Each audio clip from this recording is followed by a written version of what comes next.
there now, and we can start letting folks in. Yep, Admit it looks like everyone. it is up. All right, hello everyone. Welcome, welcome, welcome. Welcome to Piano Tech Radio Hour once again. Great to see you here. Happy Saturday, the week after Easter. Getting that spring vibe together. It's gonna be a good year. Rest of the year, it's gonna be good spring and summer. Loving it. So we're just kind of letting things get out there, get out on Facebook, get out on YouTube. I will do an intro to the program here momentarily, and then we'll get into it with today's guest, a very esteemed guest, and a privilege to have our guest today. But I won't give away who exactly it is and what they're up to yet. I will start to give an intro to the program, though, so you know exactly what you're doing here if it's your first time or you're just catching us on the socials. This is Piano Tech Radio Hour. And what we do here is we gather every Saturday to meet with and learn from the most fascinating and knowledgeable folks in the piano world. This could include manufacturers or builders, musicians, makers of other instruments, and of course, piano techs. Our mutual goal is to become better at our craft, to help each other, and to create an ever more musical world together. Piano Tech Radio Hour is brought to you by Piano Technicians Masterclasses, an online learning resource that brings you cutting-edge instruction from piano industry masters without leaving your home. You can find out more at pianotechniciansmasterclass.com. You can also subscribe to Radio Hour of this program for just $16 a month. You get direct access to each week's private Zoom call, as well as the archival recordings of about 200 episodes in our member area. That's nearly 4 years of weekly content. You can join Piano Tech Radio Hour at bit.ly/join PTRH, bit.ly/join PTRH. We'll make sure and put those links in the chat for everyone. And then a few announcements and necessary housekeeping up front here. Make sure that you go check out the podcast. So we're doing some cool new stuff with the podcast. We used to just release archival episodes that were about 2 years old. Now we're mixing in our newer episodes. So this episode, for example, you'll have an audio only version, hopefully in about a month. We're working on our production schedule, but we're releasing a lot more newer content. So that's very fun. And you can check out that podcast at pianotechradio.com. Also check out our blog, pianotechniciansmasterclass.substack.com. What we do there lately is we go into the archives of our masterclasses, which is more in-depth content than our radio hours, and we create a little article that we put as a blog post that gives you some useful information that you can apply, but also gives you a window into the type of content that you can find if you actually subscribe to Piano Tech Masterclasses, or attend one of the masterclasses. So make sure you check that out. Also, or it's not this Thursday, but Thursday, April 18th, I'm privileged to say that we are going to be doing a master class with Dean Rayburn on action geometry. It's a two-part lecture, lots of great information, measurements, calculations, and how everything works. Talk about the magic line, all that good stuff. And of course, Dean's reputation precedes him. He's been in the industry for like 45 years, doing all kinds of wonderful stuff from software to keyboards and beyond. So also, just make sure you check us out on socials. You want to check us out on Facebook, YouTube, Instagram, Twitter. Just look up at Piano Tech Masterclass and see what we're up to. We've been pretty active on socials lately. All right, let us move on to the introduction of our guest today. His name is Jonathan Taylor, and Jonathan Taylor actually. Emrys, are you typing in the show document right now by any chance? Yes. Sorry, it Okay, should be good now though. give it a pause for a second because it's jumping around. Okay, Jonathan Taylor is a classical guitarist who has represented the United States as an American cultural specialist in South America, the Caribbean, sponsored by the National Endowments for the Arts. He's toured through Europe, North and South America, and Asia. He is known for his virtuosity and unique transcriptions and has significantly contributed to increasing the available repertoire for the classical guitar. During his formative years in the 1970s and 80s, Taylor studied music at Chapman University, took master classes under the great Christopher Harkening, and studied privately for years at the home of the virtuoso Pepe Romero under Frederick Noad. Best known for his PBS series and as the author and composer of the seminal book Solo Guitar Playing. He was also head of the music department at the Newport Institute of the Arts in Southern California. Taylor was one of the first artists to record digitally back in the early 1990s, and he recorded over 300 unique pieces in his catalog. His music is streaming worldwide, and when not touring, he resides in his native Southern California in Huntington Beach. And on top of all this, you'll find today he's got a great sense of humor and a really cool guy. So, Jonathan, welcome to the program. It's good to have you here. Thank you so much. Thank you. You've really done something wonderful here as a musician in just, clearly, creating a wonderful life where you get to express your creative self, explore your fascination with music, share it with the world, tour the world, do all kinds of great stuff. So, first off, congratulations. That is not an easy feat to be a creative person in this day and age and be able to do so many wonderful things with it. When you started, considering a career as a musician, right? I don't know if this was before university or, when you first started to realize, okay, this is going to be my main thing. What did you envision? How much of what you've put together these days is actually coming from a vision that you created long ago versus kind of just coming together serendipitously? Most people do not realize their childhood dream, but fall by the wayside. Most people don't have will, or shall we say perseverance, and I don't mean this as in the pejorative and as a indictment of humanity, Sure. but as it's just rare.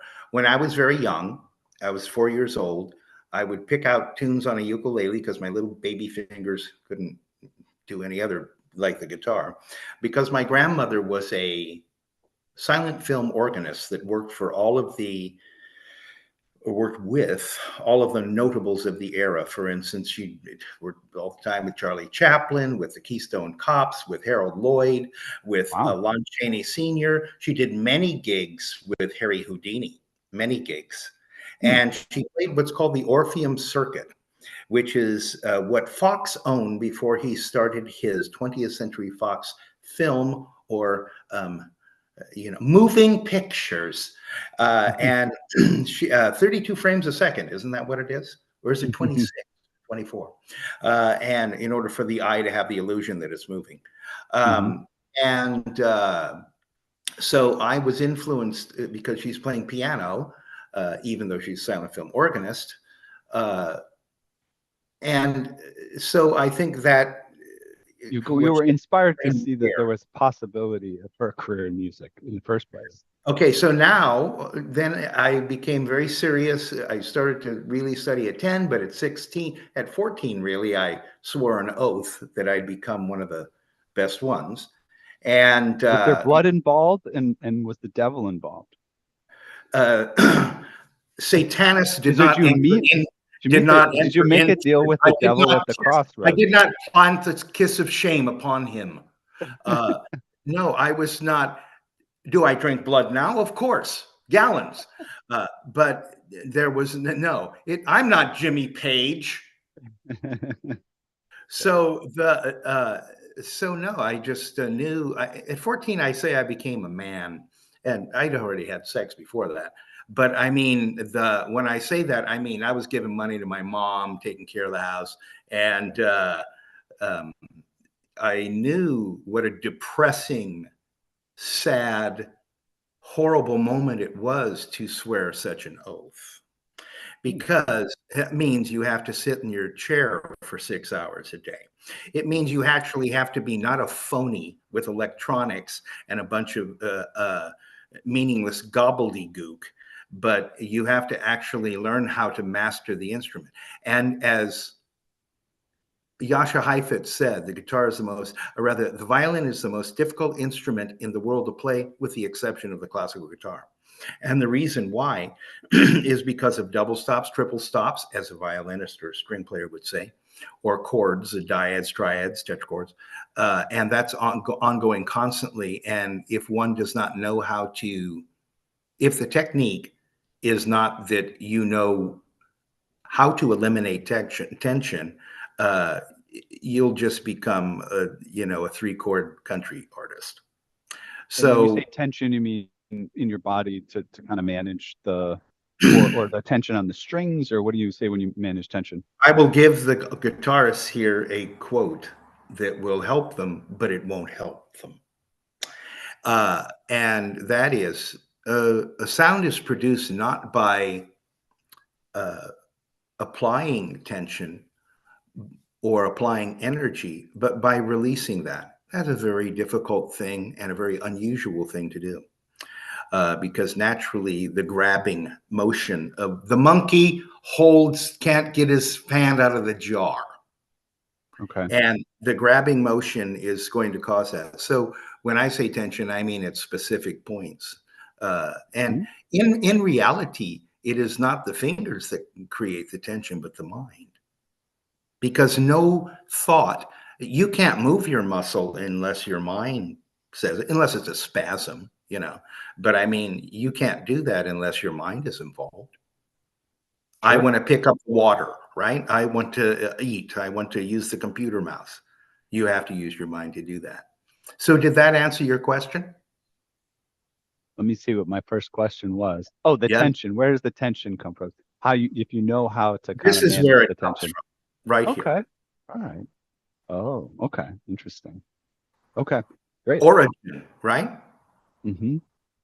Um, yeah, on the piano, of course, we understand hopefully the mechanics of strings under tension and the soundboard. I think one of the things that's a little bit counterintuitive uh, to folks before they learn about it is that in order to in order to have in order to hear the piano, right, there actually has to be the soundboard does not actually accept energy from the string.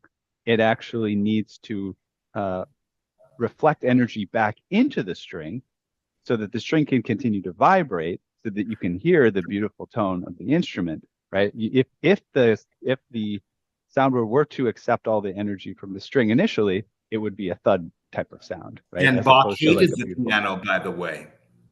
Yeah? Bach Tell me hated. tell me more. I'm going to tell you that in a second, but let me give something to your pianist. The paradigm in which people look at something can alter the methods and alter the very channel in which you're going to express that instrument. The piano is a percussion instrument. What are you talking about? No, it isn't. Well, here is why, and so is the guitar. The guitar is not a stringed instrument. A stringed instrument is bow, the violin, the viol da gamba, the cello, so forth and so on, the bass viol. The illusion that must be created with the guitar is legato, right? Is the connection of one note between the other. How do you do that when the minute you hit it, it decays? With the piano, you have a very a, a better gimmick, and that is the pedals that will hold the sustain. With the guitar, it decays immediately. So why am I saying it's a percussion instrument? The hammer hits the string, okay? Sets the string into motion. Obviously, your finger does that, or fingers. And the same thing is true of the guitar, only the piano is doing this and the guitar is doing this. And the string is not plucked, not struck, but released. And so when you look at things differently through those means, through that paradigm, you see that there's a different way to do things, a different path, right? So now I'm going to tell you why Bach hated the piano. Bach never went 1685 to 1750 is the Baroque era, which is Bach's life, and that's how it's counted uh, traditionally in music history. Bach never went more than 50 miles from the place he was born. He was a Kapellmeister in Kürten and Weimar. And I'll tell you why you know about Bach, because you shouldn't know about him. But that's next. So one of his buddies said, "Hey, John, hey, Johnny, there's this new device." As you know, he was a Kapellmeister, Bach, and played organ für mein Gott on every manuscript written at the bottom, almost every. Said, "Hey, Johnny, there is this new instrument. It's called the pianoforte, right? Mm-hmm. Soft and loud." And said, "Why don't we go see it?" So they took a carriage to the neighboring township in the, what is that, Austro-Hungarian Empire now at that time, and went over there. Well, he heard it and he freaking hated it. And why did he hate it? Because it didn't have that sustain that the bellows of the organ go over, right? Mm-hmm. And so it's very ironic, because how many Bach pieces have been transcribed for the piano? All of them, right? A whole bunch of them. Now let me tell you why you know about Bach and why you shouldn't. In about 80 years after he croaked, you know, his kids thought, "Dad is an old fuddy-duddy. I don't want to write by like him." Carlo, Philip Emanuel, and all the rest of them. And I want to write in the new style, Mozart. That's the good style. All that church crap that Dad does, it makes me sick. So now, These are direct quotes, by the way, right? well, they're close. There may Okay. not be verbatim, but they're the spirit of, Yeah, I get in the it. spirit of. Uh, they probably didn't use the vernacular I use, Yeah, as yeah. they weren't Americans, because they didn't exist yet. So if it's 1750, it's 25 years later or 26 years later till our rebellion rather, proudly rebelling. And so now there's a young conductor, about 23, named Felix Mendelssohn. He is not known for his compositions yet, wanted to be the toast of the town in Vienna, put something on at the Staatsoper. And he needed to make a big splash for the adoring Viennese public. He went to the library, and there in the stacks were moldy old copies of composers. And he found the St. John and St. Matthew Passion, in which he said, "Jesus Christ, this is great." You know, he's wow. So Herzl, he puts it on, he becomes the big thing. At that point, Bach had been, for 80 years, whatever the period was, had not been known. You know, he was just another church composer. And the master of polyphony and counterpoint himself now was presented to civilized people. Appreciate that. That's cool. That's interesting to hear about. Um, Even if I had learned that, I probably forgot about Probably hasn't learned it. Most people learn things that are not that useful to life, if it's from an institution. What on that topic, and we're going to listen to some of your music in a moment. What stands Only out to slow you? pieces. I only want slow pieces. All right, we'll see what we do. You We'll should see. tell them what that I'm the means. DJ here today, so That's right. we'll have whatever pace that I choose. Thank you very much. What what what are some lessons that you've learned that have been valuable to this whole endeavor, be it the life of a musician or the life of a human being? What have you found useful that you've learned? You know, the piano and the violin have, I don't know, 300 years of pedagogy, and the guitar has very little. And most of the guitar composers are crap compared to somebody like Chopin, Bach, Beethoven, you know, at that category, right? And so the Tarrega is a wonderful composer. He's a good composer. Soar is okay, but they're not to the level of Bach. Mm. All right. They're not at those levels. So what you learn is you unfortunately, and there is some pedagogy. I'm not saying there's none. There's, Carcassier etudes, there's the SOAR studies, there's all that. But it doesn't matter if you do the SOAR studies if you don't know how the hell to do them, or if you do them wrong. What does that matter? What does it matter if you repeat, a mistake all the time? So what matters is that there is a technique that is developed that is not in the music, so to speak. It's not Mm. being you're not being informed from that page. Uh, what is it that one person can do a piece and another can't? They don't have the proper point of view that they're playing from.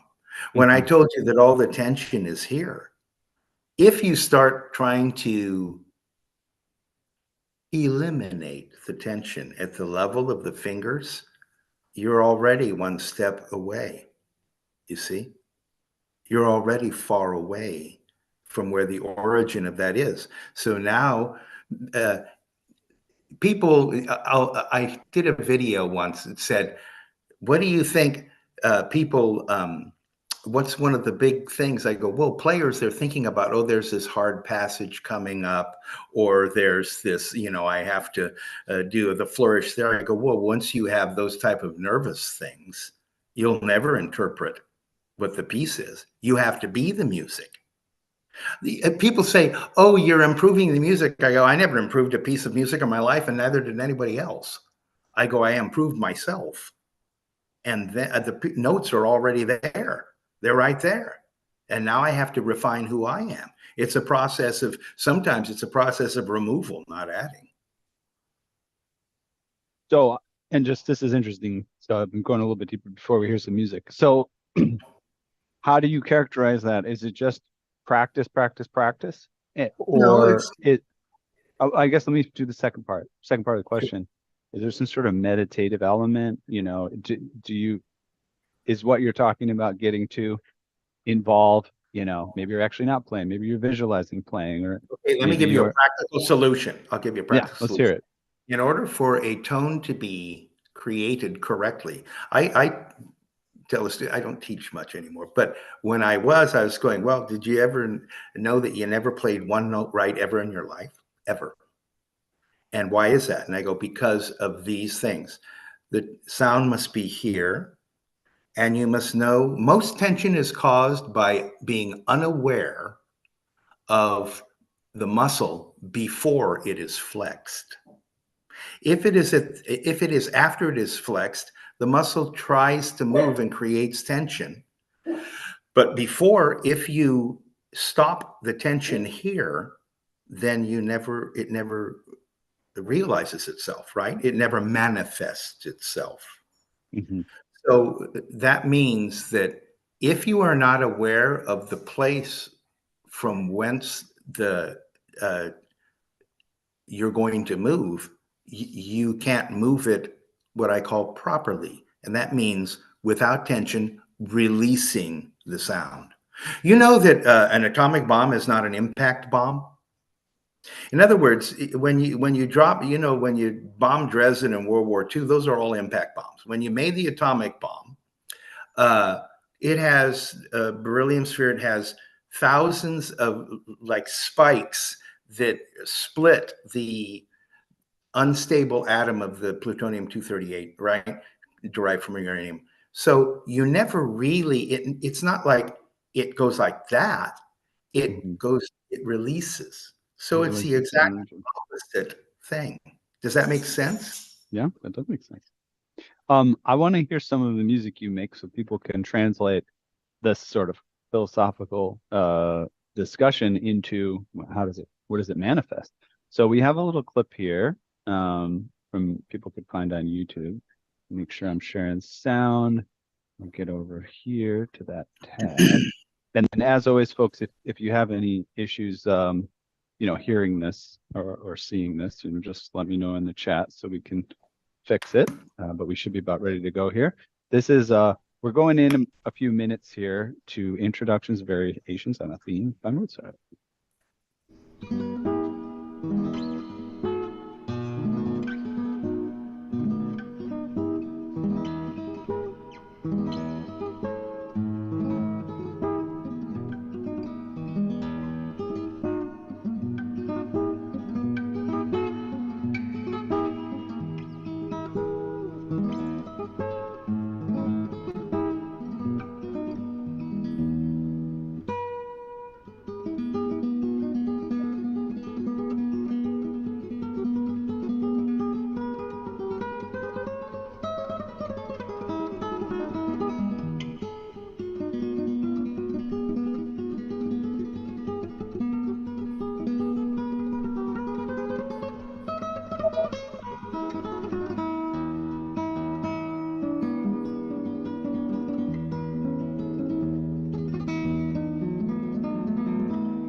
Lovely.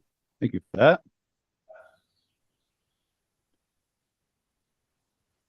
How does that fit into the philosophy you've been describing, that performance?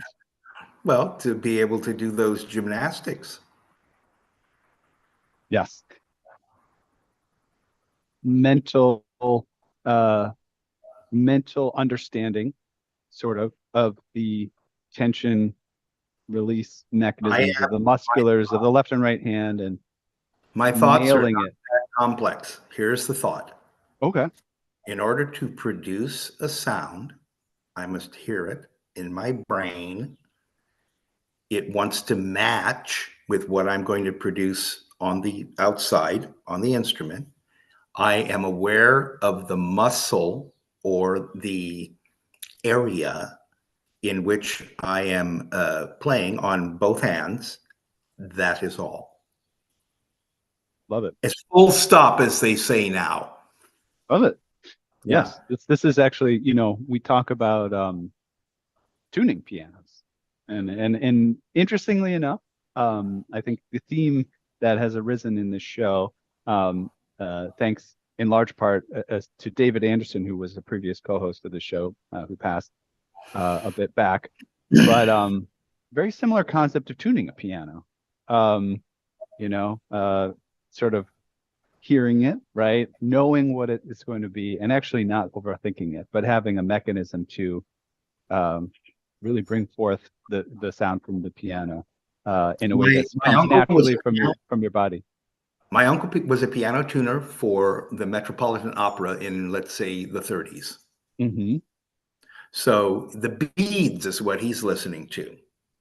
As he's listening to the beads, right, of the note, if it's going to be in sync or, out of it.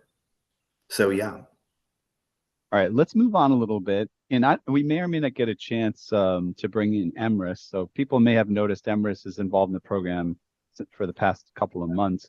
Emrys actually happens to be a classical guitarist, one of our team members that helps produce the program. So we may have a chance to bring us Emrys in the conversation and do a little even deeper guitar geek out. But let's talk about some other stuff first. I want to talk about adventures in touring. So you've been all throughout the world, as we had mentioned in the introduction. You must enjoy traveling, I guess. Did it get old at a certain point? Like, what's been your approach to being a musician and traveling? You do it because you have to. You do it because you love it. You go and stay someplace for a while. I will be on the earth for an extremely short time. The entire earth is every human being's possession, if they understand that. I probably won't be on the earth for more than 20 more years or 30 more years if I'm lucky. Medicine is making great advances. So I don't look upon it.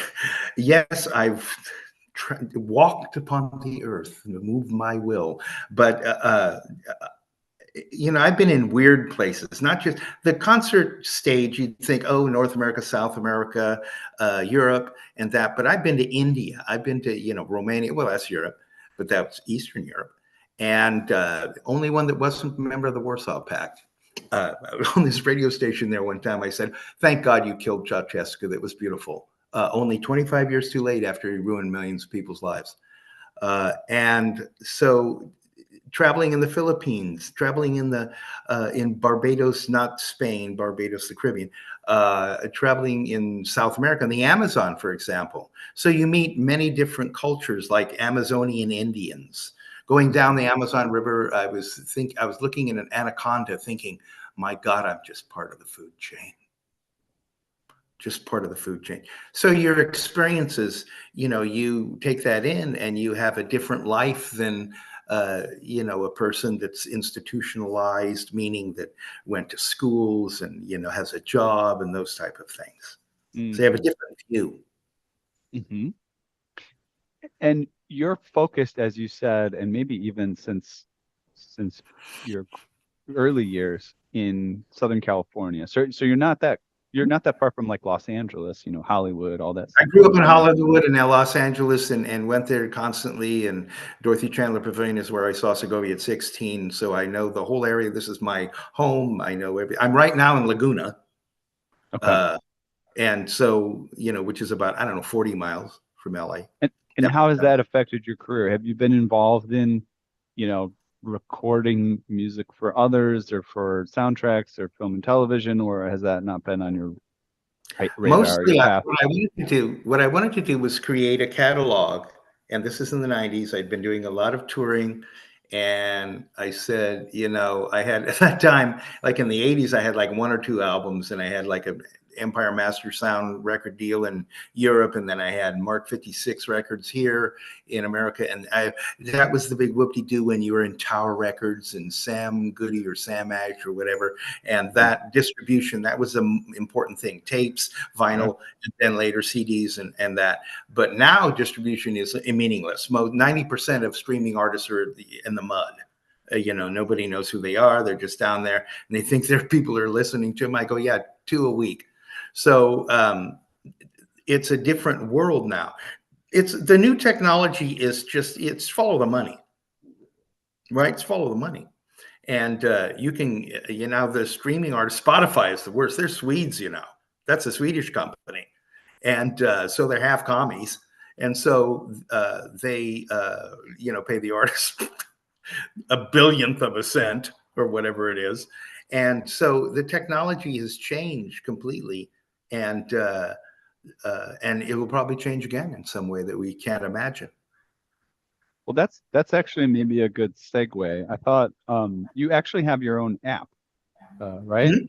Yeah. And I'm going to I'm gonna pull it up on my screen here so that people can see what's going on there. Um, and then we might even be able to listen to some music there. Let me get oh, actually, you know what? I think I logged off the meeting on my phone, so I'll log back on. We'll check that out in a minute. But before we actually look at it, tell me about how that came about. You know, how did you come up with this concept of having an app, and how does it serve you, and how long have you I had it? was And signed, sure, 100, a year and a half ago, I signed a record deal with Warner Brothers and HitLab. And part of their promotional tools are to give artists apps. And so they partner with My Seat Media I'm HitLab is a small label distributed by Warner Brothers. And the value of HitLab is that it's headed by uh, Michelle Zarga, who was written up in Forbes magazine as an AI genius. And what he was able to do is with AI, he ferret out the listeners of this type of music. You know, could it be in Thailand or Japan or wherever it is? And so he ultimately, if it realizes itself to its potential, I said, boy, all the A&R men should find you and hunt you down and kill you, because it will make that obsolete, right? Just like new technologies. the blacksmith is no more because the horse and carriage is gone because of the car. It took 30 years to get the automobile into Western society in America. And so we'll see how long this takes or whatever. But that's why, and I went with HitLab and Warner. And I guess they call it Warner Records now. They don't call it Warner Brothers anymore. And that they partner with other people for promotion, and that's why. Okay. Let's take a look at it now. I should be able to share. Give me 1 second. Get in the app here. It's a small stable. That label only has 9 artists. It's a small stable. Okay. That's great. All right. Zoom screen broadcast about to go forward. All right. Awesome. And then let me see here. Okay. So here's a look at your app. We can also take the opportunity to look at another piece of music. I think this Alamanda. Yes, Alamande worth checking out? I hope so. Let's see if it comes through. I'll write box and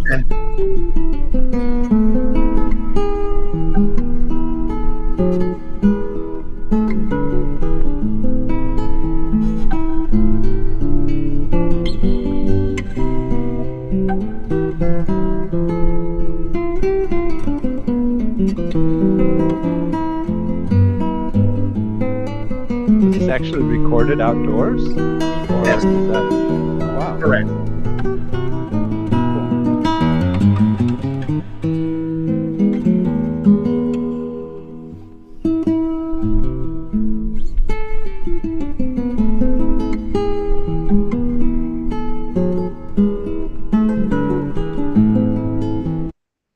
All right. Well, we'd love to listen to that for a while, but tell me more about the app, because you also are doing a podcast that gets featured here as well. I've been on many podcasts, and Okay. so they've been uploaded to that app, and that's Okay. also on the HitLab app. I call it the community app with the 9 artists, and on the app are the Adventures in Touring video series I did with, like, how I almost croaked in the Amazon and, got stalked in India and almost killed, and all sorts of great adventures. And I told you the JPL story about Carl Sagan and, Before we started, which we could rock. mention in a minute. And then also our performance videos, like you just saw, and audio files, a couple albums up there, and posts, and lessons too. And is that the primary driver for people who kind of become members? I see there's like a member thing. Is that for lessons or just kind of private content or both? Probably Group both. chat? Probably Okay. both. Very cool. It's free. You don't have to become a member. I don't care if you become a member. All that, it's peanuts. It's like $40 a year. So I tell people, I go, just get on the app and do the free stuff. If you want to do the other, that's fine too. Cool. I Are you think people doing... are financially pressed now, and so I would feel guilty about having them put their hard-earned money into things that don't go in their gas tank or their mouth. That's generous of you. How are you doing teaching these days? You're doing some lessons like... I am not teaching. I am I put up lessons occasionally on the app. I am filming all the time, meaning I'm going out, just like you saw that outside. I've got a zillion location shoots, and it's easy for me because people say, well, isn't that complicated? I go, well, I sit in front of a microphone and play. And I go, that's how complicated it is. And is there problems? I go, well, whenever you're on location, a plane can go by, a kid can walk over, something, right? On the other hand, then if you just do studio, then you don't get that nice environment, right? I mean, like I have videos where the LA backdrop is in there, the downtown area and things like that. I was just in Vegas. It's actually Boulder City, Nevada, about 20 minutes from Vegas. And now I'm in Laguna, and I'll be doing recording here in the next few days. So that's what I'm doing now. That's what I'm doing now, and learning, new pieces. Okay. So if people are, you're not doing like a one-on-one lessons, but you are putting material out there that people can learn from, sort of have an educational component. I taught for Um, 30 years, so I've done my duty. okay. Yeah, it is a bit of a duty sometimes, Yeah. especially depending on the level Yeah. of your students. Um, I I'm curious, Emrys, do you have any specific questions on that note of fellow I want guitarists? to answer her questions. I don't know if Emrys has questions. I don't want to put Emrys on the spot, but Emrys, you got anything interesting for us? Any questions, comments? Do you think this guy's full of crap or what? I don't know. Well, Probably. I mean, it's great to hear like about all of your experiences and like you're talking about tension and everything like that because it's so important in an instrument like guitar where your fingers are the plectrums. Like you don't have the advantage of the hammers of a piano or the bow of a violin. It's all in what your hand is And that doing. is So why it's the most difficult instrument in the world to play. And I say that as a composer. I'll just briefly say something. No, I say that as a real composer. I've composed orchestral pieces. My background is that string quartets, brass quintets, large orchestral works in that. So I know every instrument. I know what the viola can do. I know what the E flat clarinet can do in the oboe. So I'm saying that from a composer's perspective, not a player. Okay, I'm saying it is nothing to write a string quartet in comparison to adapting to the classical guitar or writing for the classical guitar a good piece. yeah. Yeah, good pieces are Go on, definitely they're Emily. hard Go to ahead. write and they're hard to find. Yeah. Well, that's what there's And I so many think, crappy guitar composers. There's very few good guitar composers. Very few. Yeah. And Segovia, and she knows this, that Segovia, even people like Benjamin Britten, Villalobos, all these, Manuel de Falla, all these people that Ponce, that's a story in itself. Is fakery, and so even people like that who are so exalted, I go, well, they didn't know what the hell they were doing. Villalobos would say, do this, and Segovia would say, how? Show me.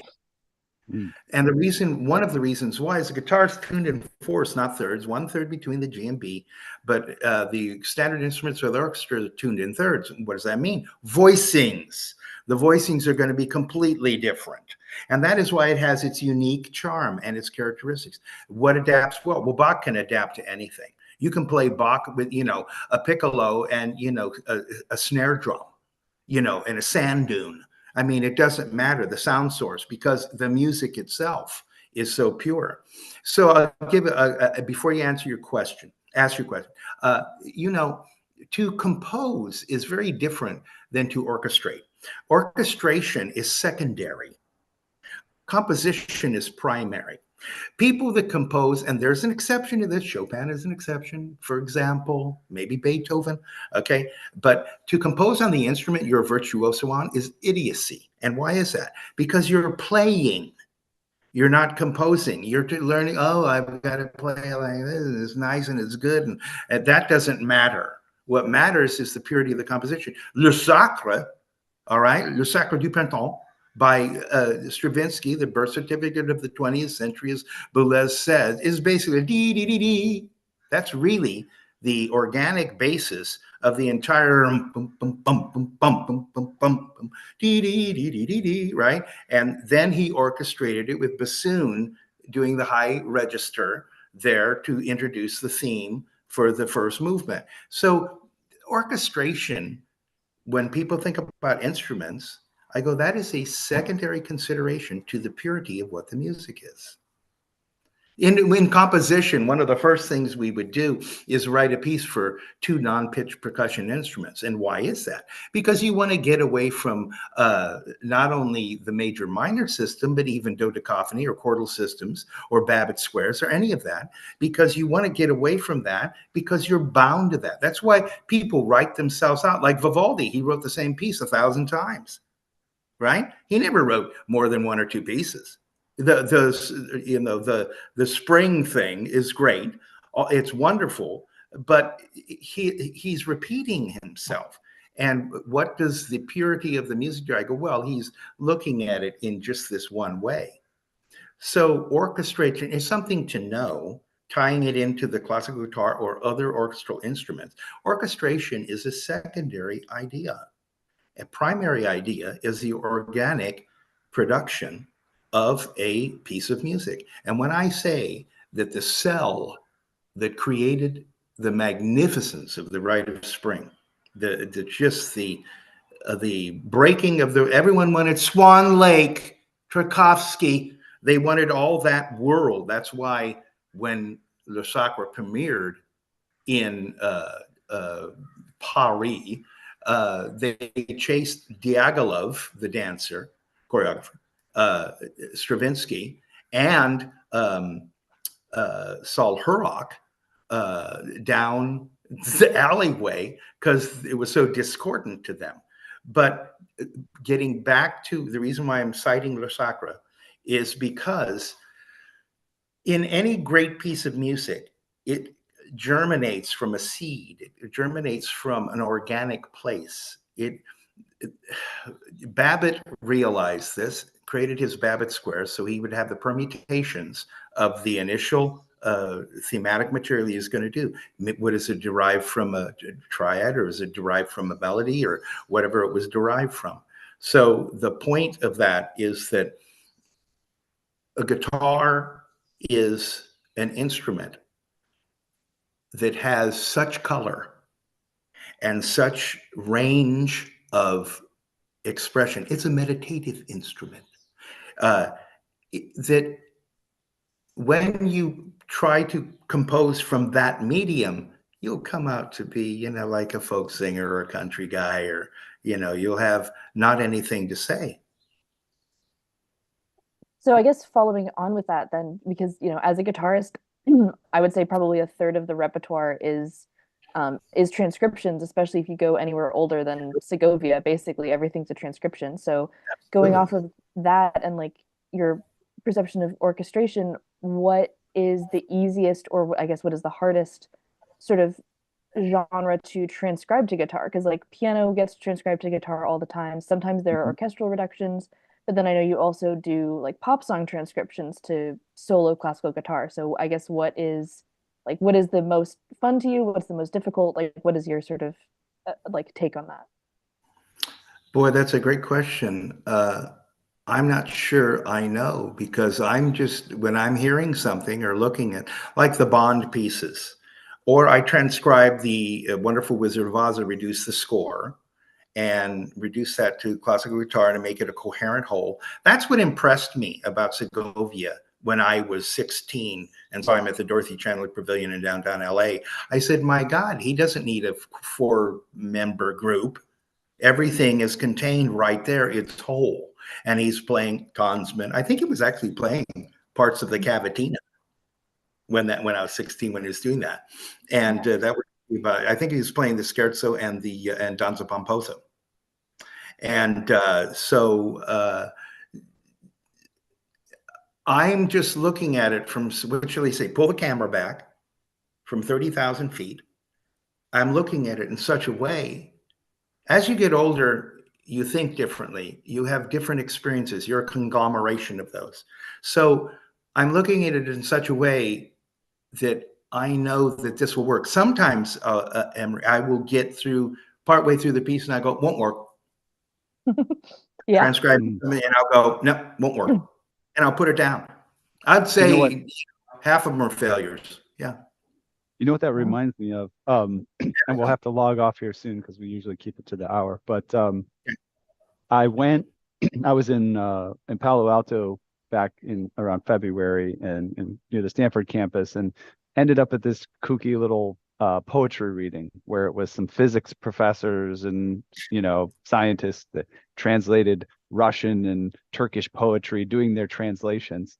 And it sounds very similar because they had a little Q&A. People asked them about translation, and it sounds like a similar process, right? Like trying to put a piece on guitar that's not for the guitar sounds like a similar process of, let me take something that's Russian poetry and put it into English, right?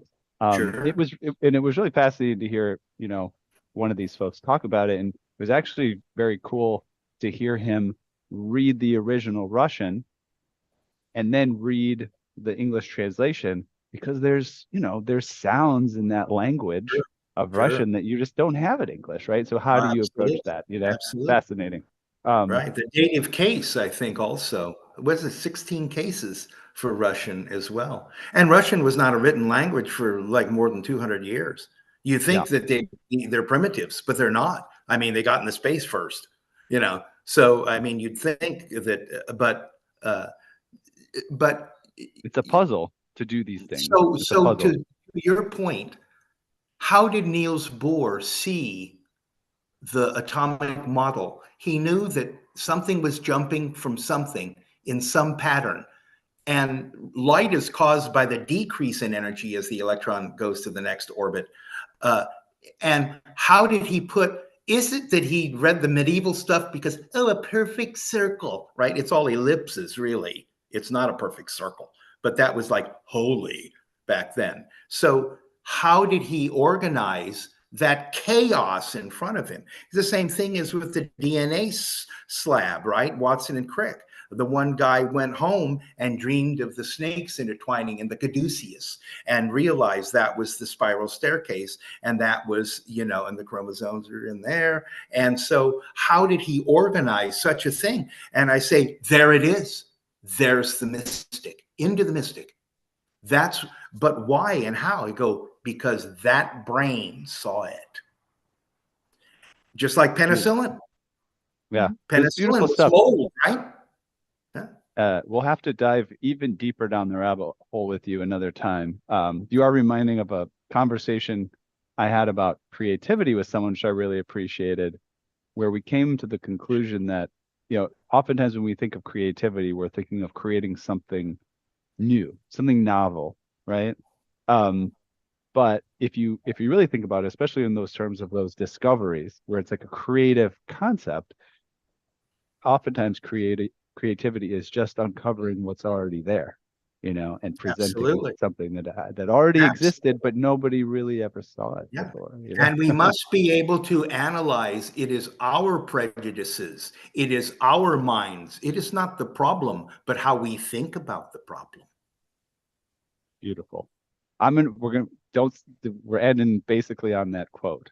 I don't know Okay. if that's your quote or somebody else's, but that was pretty perfect. It is not the problem, how I think about the problem. Before we do actually do our outro, where should people go to find out more about you? Just search your Just name. go to Google Play if you're an Android user, or Apple Store if Mhm. you're a iPhone user, and type in Jonathan Taylor, no break, Jonathan Mhm. Taylor, and you will find the app. It's free. Download it. Oh, did I tell you it's free? Oh, by the way, it's free. Nice. Uh, and that's good enough. And if you don't want to do that, just type Jonathan Taylor guitar into Google, and you'll find all sorts of junk. Awesome. Well, thank you so much for joining us, Jonathan. I'll do our outro really quickly here and do a few housekeepings. It's been a pleasure. We have reached the end of another musical journey here at Piano Tech Radio Hour. Thanks again to Jonathan for joining us, as well as our audience live here in Zoom today. As always, we're brought to you by Piano Technicians Masterclass. Thank you as well to Emrys for contributing some guitar expertise and questions there. We are brought to you by Piano Technicians Masterclasses, cutting edge instruction from piano industry masters without leaving your home. If you joined us today just signing up for this session individually, make your life more convenient. You could subscribe to Piano Tech Radio, just $16 a month. Get the recording of today's session in a member area, automatic registration for each week's new session. Sign up for that at bit.ly/join PTRH, bit.ly/join PTRH. Make sure you check out the podcast, pianotechradio.com, the blog, pianotechniciansmasterclass.substack.com, all our social media at pianotechmasterclass, as well as our upcoming Action Geometry Masterclass with Dean Rayburn on April 18th.